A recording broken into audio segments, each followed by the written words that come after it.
Nessa passagem, nesses versículos, Maria, além de guardar o coração, foi um momento que ela teve que também receber palavras proféticas aqui. Se vocês vão ler, na sequência, nesse capítulo, ela recebeu 2 mensagens profetas, uma da profetisa Ana e outra do Simeão. E tudo aquilo, imagina com ela, se ela fosse movida pelas emoções ou pelas palavras apenas dos demais, aquilo acrescentaria.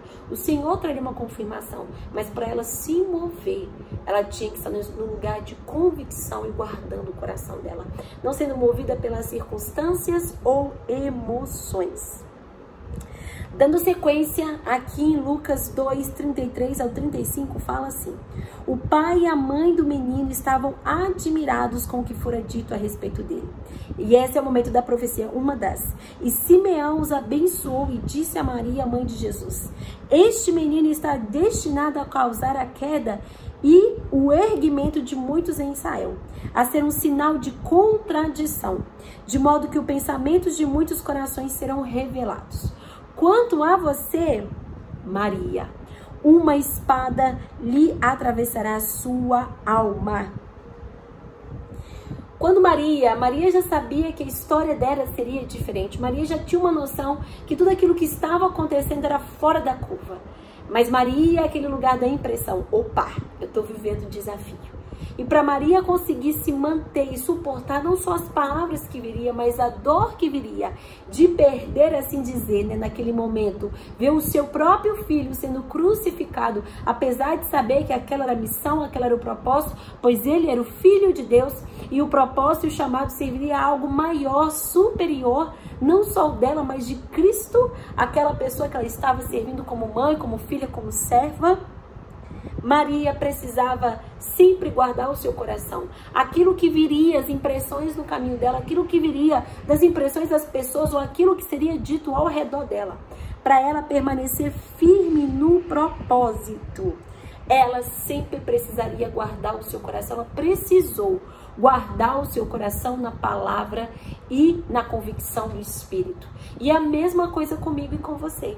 Para a gente permanecer naquilo que o Senhor tem para nós, nós precisamos guardar os nossos corações na convicção, na palavra e no Espírito.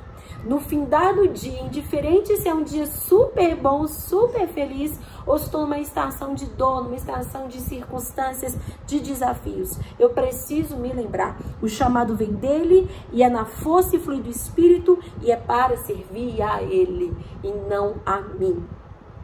Continuando, Lucas 2, 48, 51, foi um momento que agora Jesus já está crescendo, ele já é um adolescente, pré-adolescente para um adolescente, e acontece outra coisa que novamente, Maria ali está se movendo na dependência, Maria ali está se movendo no chamado, nesse lugar, aprendendo com as estações, mas ela permanecia no primeiro lugar de quando ela recebeu o seu chamado. Fala assim: quando seus pais o viram, ficaram perplexos, sua mãe lhe disse: filho, por que você nos fez isto? Seu pai e eu estávamos aflitos à sua procura. Ele perguntou: por que vocês estavam me procurando? Não sabiam que eu devia estar na casa de meu pai? Mas eles não compreenderam o que lhes dizia. Versículo 51. Então foi com eles para Nazaré e lhes era obediente. Sua mãe, Maria, porém, guardava todas essas coisas em seu coração. Tinha momentos ali que Maria, ao cumprir o chamado, agora ela teve o Filho de Deus, recebeu profecias, recebeu provisão, ela teve que se mover nesse lugar de dependência, guardando o seu coração, mas conforme cada estação, a revelação progressiva do chamado. Ele é o Filho de Deus, ok, nada mudou, então eu vou ter que criar ele. E esse lugar do criar ele também vai se mover para o chamado e o propósito dele. E eu preciso identificar isso. E a mesma coisa na minha e na sua vida, mulher. O nosso chamado, o nosso propósito a servir a Deus, nós precisamos identificar, nós precisamos perceber cada estação, aquilo que precisa ser desenvolvido. E nem tudo a gente vai saber. É um lugar de dependência, é um lugar de guardar o nosso coração. É entender que o propósito dela estava ali para servir ao Filho de Deus e cumprindo o seu chamado, isso ia avançando, a revelação ia avançando, a dependência ia avançando, a maturidade ia avançando. Maria sempre ali exercia fé, quando preciso. ela foi também uma, e aqui a gente vai ler o versículo, numa próxima estação de Jesus, Maria sempre puxava do Senhor, recebia do Senhor dependência e controle, mas Maria também, ela exercia a fé no sentido de falar, Senhor, eu preciso cumprir essa missão, eu preciso continuar estabelecendo aquilo que o Senhor me chamou um dia para cumprir. Ele é o Filho de Deus, e nesse lugar, Maria se movia. Eu e você, mulher, em cada estação a gente tem que ter essa sensibilidade, essa dependência do Senhor. Não é porque você viveu algo específico, Deus falou, olha filha, você vai para tal lugar. Vai para tal lugar fazer tal coisa ou gerar tal coisa. Que isso vai acabar. Vai existir processos, estações que vão sempre, de alguma maneira, circundar, envolver aquilo que você estava fazendo. Maria engravidou, gerou o filho e talvez para ela falou, pronto, cumpri meu propósito, cumpri meu chamado. Mas não, agora estava na época dela criar o filho, ela continuar a família, porque a palavra diz que Jesus foi o primogênito, mas ele teve irmãos. E assim como a gente tem a epístola de Tiago, não Tiago primo, mas o Tiago irmão, foi um dos irmãos de Jesus. E a gente tem outros versos da palavra destacando o lugar de Maria, o lugar dos irmãos, da família. E dando sequência, então, nesse lugar, na pré-adolescência, em cada estação, a pré-adolescência de Jesus, Maria precisava depender. Maria precisava depender, confiar, mas ela sempre, a palavra nos ressalta, que ela não perdia um lugar que daria base para ela estar firme, do início, meio ao fim. Ela guardava o seu coração na palavra do Senhor, no temor do Senhor. Ela entendia que era uma dependência do Espírito. E no versículo aqui, dando sequência, agora a gente vai para uma fase já adulta, na realidade de Jesus e Maria lidando com isso. Uma outra estação. João 2, do 3 ao 5 fala assim: tendo acabado o vinho, a mãe de Jesus lhe disse, eles não têm mais vinho. Respondeu Jesus, que temos nós em comum, mulher? A minha hora ainda não chegou. Sua mãe disse aos serviçais, façam tudo o que ele lhe mandar. É incrível que nessa jornada da gente receber do chamado e começar a desenvolver o propósito, se nós guardamos nosso coração e dependemos do Espírito Santo, maturidade vai sendo gerada. Maria teve esse lugar de fé e ousadia, primeiro porque ela cria. Eu estou aqui servindo ao Filho de Deus, ele é o meu filho aqui de uma forma natural, mas ele é o meu Senhor, o meu Rei. É nele que nós vamos receber as promessas, é nele em quem nós baseamos para cumprir todas as coisas. A história do povo de Israel culmina nele. E eu não sei como é o dinamismo que foi, a palavra nos conta a vida de Jesus em alguns momentos, em alguns relances, mas dá ênfase no momento que ele começou, deixou de ser apenas um filho, sendo gerado ali na família, no lar, mas ele passou a ser o Filho de Deus, cumprindo o ministério dele sobre a terra. Mas é incrível que nessa passagem algo é destacado a nós. Essa passagem é a passagem que tem como nomenclatura o primeiro milagre de Jesus. E aqui Jesus, possivelmente, né, ele tinha sido já batizado, ele já estava ali naquele lugar de ter sido passado pela tentação no deserto. E aqui, pelo que a história relata, já tinha os discípulos, ele estava começando ali a agrupar os seus discípulos. Os próprios discípulos vinham até ele, porque João Batista veio antes, né, o outro primo, preparando o caminho. E nesse lugar, nesse primeiro milagre que destaca como primeiro, ressalta a palavra como o primeiro milagre de Jesus. Aquela mulher que foi uma das propulsoras ou impulsionadoras, ou assim dizer, colaboradoras para que o milagre acontecesse, foi Maria com a sua fé. Olha que lindo, olha que poderoso. E o importante da gente aprender desse lugar de viver o chamado, de cumprir o propósito, é a gente sempre perceber também as estações. A dependência que Jesus tinha em Maria como bebê não era a mesma de quando ele estava ali no templo, já como adolescente, entendendo o chamado e o propósito dele, puxando daquilo como homem natural do Senhor.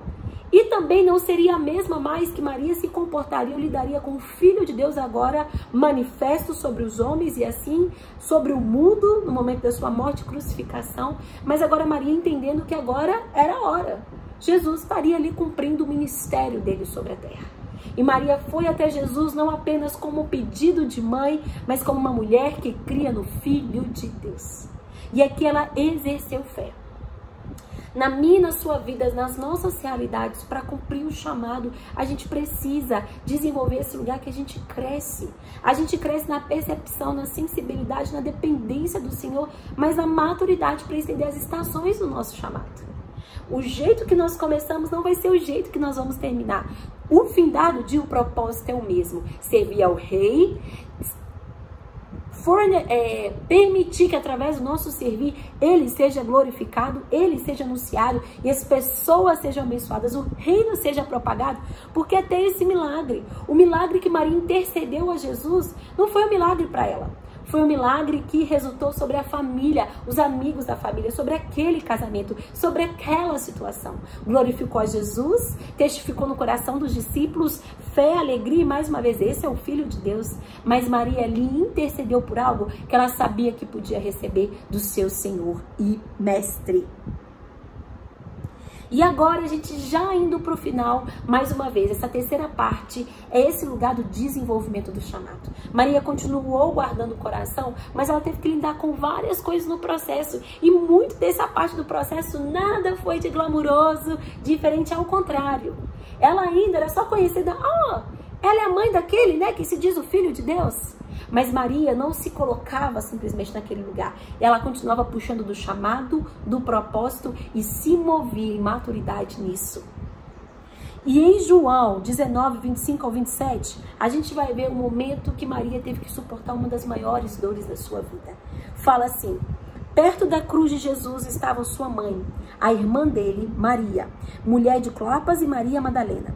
Quando Jesus viu sua mãe ali e perto dela o discípulo a quem ele amava, nós estamos lendo o capítulo de João, disse a sua mãe: aí está o seu filho. E ao discípulo: aí está da sua mãe. Daquela hora em diante o discípulo a recebeu em sua família. O momento da crucificação. Eu li alguns versículos aqui que Jesus mostra, a palavra mostra como que era, Maria estava ali próxima. Não só no momento da crucificação de Jesus, mas quando a gente lê a história de Maria, de alguma maneira ela sempre buscava se fazer presente no ministério, acompanhando o ministério de Jesus, porque ela não simplesmente estava acompanhando o ministério do filho dela que ela servia ali como mãe, ela estava acompanhando o ministério do Filho de Deus. O Senhor, o Salvador da humanidade, é aquele também que ela esperou por tantos anos e tanto tempo. Então, meio que esse lugar da maturidade, da percepção e da visão foi crescendo com Maria, e glória a Deus por isso. E no momento, eu ainda não sou mãe ainda, mas nós só temos filhos espirituais, eu e o pastor Mateus. Mas nesse lugar de perda, de ruptura, só quem passou por uma perda de um luto próximo, eu já passei por perdas de lutos próximos e distantes, mas só quem já passou por uma perda de um luto mais próximo ainda de uma gestação de um bebê, de um filho, de um ente muito querido, sabe esse lugar de suportar essa dor. Nós só conseguimos suportar essa dor e sofrimento assim também como Jesus passou, o próprio Deus passou entregando o seu Filho por nós. A dor maior, assim dizer, uma dor que parece que não dá conta de suportar, Maria só conseguiu permanecer firme. Suportar essa dor e ter um coração preparado, porque ela temia o Senhor. O coração dela estava guardado no Senhor. Ela tinha as expectativas do chamado e do propósito dela alinhadas à palavra de Deus. Ela se mantinha em convicção. Ela cresceu. Ao decorrer do desenvolver o chamado, ela cresceu em maturidade, ela cresceu em fé, ela cresceu em percepção. Ou seja, a maneira como Maria começou enxergando a vida dela e o chamado, no início, como ela recebeu, não foi a mesma que ela teve quando Jesus era adolescente, quando Jesus era jovem, quando Jesus iniciou o ministério. Houve uma progressão de revelação, progressão de propósito, progressão de adequação nas estações. E isso a suportou, para que no maior momento de dor, Maria sabia, ele está cumprindo o propósito dele. Esse é o chamado dele, eu cumpri o meu. E apesar de sentir a dor, e apesar de sentir o sacrifício, Jesus ali falou: Maria, agora você vai continuar. E quem estava ali ao lado dela era o primo de Jesus, como a gente falou, João, que era filho da irmã dela. E Jesus meio que deu 5 bênçãos. Olha, Maria, porque nesse cenário, e quando vocês vão ler a história, né? Maria era casada com José, mas teve uma parte da Bíblia que José não é mais citado. Depois da adolescência de Jesus, José não é mais citado. Possivelmente não. Disse, e assim percebe-se, e também é declarado pelos estudos, que José possivelmente morreu antes ali de Jesus iniciar seu ministério, em algum momento da vida dele, da adolescência à juventude. E Maria, então, teve essa incumbência de gerar não só a casa dela, mas os demais filhos juntamente com Jesus, mas possivelmente, muitos dos filhos não eram mais aqueles filhos dependentes, bebê, criança, já eram, né, da sua idade mais avançada, assim dizer, mais independentes, da adolescência para frente. E é nesse lugar que Maria agora, sem o filho mais velho, porque esse era o papel da mulher. Lembra que a gente trouxe que a mulher era, assim dizer, uma responsabilidade do homem, uma propriedade pertencente ao homem, ou ao pai, ou ao marido, ou ao filho mais velho que tomaria para si a mãe viúva. E naquele momento em diante, Jesus não estaria ali parecendo mais o filho, nem o filho presente natural, mas nem o filho mais velho. Mas ele deixou Maria amparada no lugar. Olha, você continua o seu propósito, Maria. Você cumpriu o seu me servindo e aqui eu estou cumprindo o meu, mas você permanece adiante. E Jesus trouxe isso. Mulher, aí está o seu filho. E ao discípulo, aí está a sua mãe. Ou seja, agora vocês continuarão. Eu vim aqui para esse fim, para esse propósito, e ali na cruz, gente. Jesus suportando maior dor para me salvar, te salvar. E ao mesmo tempo Maria suportando todo aquele cenário de dor, de lágrima, de sofrimento, de desespero, mesmo sabendo que haveria esperança. E ela tinha, acho que uma das pessoas que mais teve esperança e impressões que ele vai ressuscitar, o Filho de Deus, era Maria que ali o gerou. Mas ela passou pelo momento de dor. E assim também será comigo e com você. Nós passaremos toda a jornada do chamado e do propósito, momentos de dor, de sacrifício, de abrir mão. Mas o que vai nos fazer ter uma percepção adequada e continuar avançando no projeto e no propósito é se nós guardamos o coração no Senhor, se nós mantemos convicção e se nós amadurecemos a cada estação, desenvolvendo aquilo que o Senhor nos chamou para confiar. Da mesma maneira que a gente começa, não é a mesma maneira que a gente finaliza. E olha como foi o final da história de Maria. A última citação de Maria na Bíblia está em Atos 1:14, que fala assim: todos eles se reuniam sempre em oração com as mulheres, inclusive Maria, a mãe de Jesus, com os seus irmãos. A história de Maria é finalizada com ela vendo Jesus ressuscitar, passando ali os últimos 40 dias depois da ressurreição com os discípulos, ensinando, propagando, os enviando e também anunciando que o Espírito viria. E possivelmente, a palavra não cita especificamente, mas por esse versículo, no momento que o Espírito Santo desceu sobre os homens, no momento que a primeira igreja nasceu, Maria estava ali. Olha que glorioso! Antes, o Espírito Santo a encheu para ela se tornar mãe do Senhor, para ela ser capacitada a cumprir o chamado de gerar o Filho de Deus. Agora, o Espírito Santo a encheria completamente para continuar a sua jornada e cumprindo o seu chamado como filha de Deus. Não mais apenas serva, mas agora filha. Olha isso! E hoje essa é a minha e a sua realidade. A história da Maria termina com porção dupla. A história da Maria termina com aquilo que ela, assim dizer, foi chamada para gerar. Agora ela é gerada no Espírito. Agora ela vive nesse lugar de autoridade, de filha na fé, não mais sendo uma serva, mas filha. Esse lugar de filiação em Cristo Jesus. E agora ela tem esse lugar de não apenas cumprir um propósito terreno, mas linkado a um propósito celestial e eterno. E sabendo que ela serviu o papel dela, cumpriu o propósito dela e possivelmente, né, o findar da vida dela, é aquele lugar que a palavra nos diz, como o apóstolo Paulo fala: eu guardei a fé, combati o bom combate, completei a carreira e guardei a fé. Maria, sim, é digna do nosso respeito, mas não da nossa adoração.